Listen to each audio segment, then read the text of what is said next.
Sveiki, 1000 elektriniečių. Noriu apie Kazokiškio sąvartyną su jumis pakalbėti. Linkėjimai visiems iš Palangos, kur būsiu čia kelias dienas su šeima. Tai dabar atkreipkite dėmesį dėl Kazokiškio sąvartyno į pasikeitusią valdžios retoriką. Atsukim laiką 3 metai, 4 metai atgal. Prisiminkit, ką kalbėjo Danas Dambrauskas ir 1000 elektriniečių. Kad Elektrėnų savivaldybė viską gali dėl sąvartyno padaryti, kad čia būtų tvarkingai, jisai eksploatuojamas ir apskritai jį galima uždaryti, kadangi ten yra labai daug pažeidimų ir taip toliau. Kokia buvo skleidžiama propaganda valdžios mylėtojų, kurių tuo metu buvo daugiau.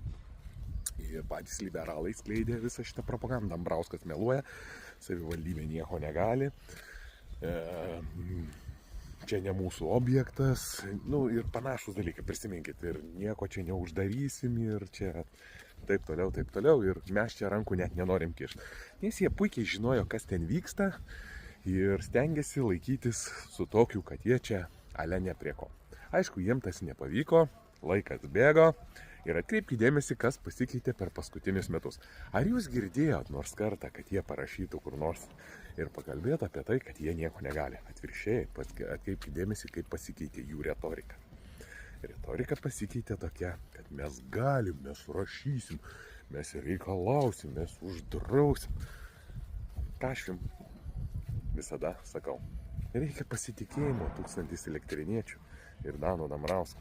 Mano žodžiai, jie įgauna kūną ir prasmę tik tai tada, kai praeina tam tikras laikas.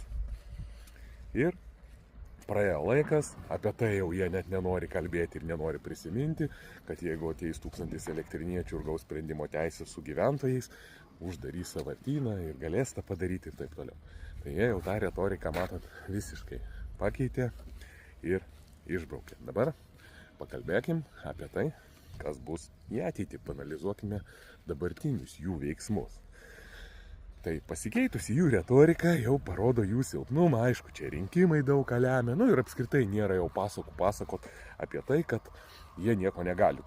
Visi pasigūglint gali, visi viską mato, jau analizuoja ir taip toliau. Ir jau netokie kvaili žmonės stebi 1000 elektriniečių ir jie mato, kad kyla jais nepasitenkinimas, jie irgi 20 metų tą šnekėjo tokias nesąmonės kaip šliužai, ten kaip tie musiekai. Dabar jie irgi išmokė tos kėdės savo laikytis. Jie dabar žiūrėkit kaip. Jie dabar sako, mes parašym, mes pareikalavom, tai? Gerai, aš iškart sakau, kur tie raštai? Jūs rašėte, reikalavot, siuntėt kažkam dar?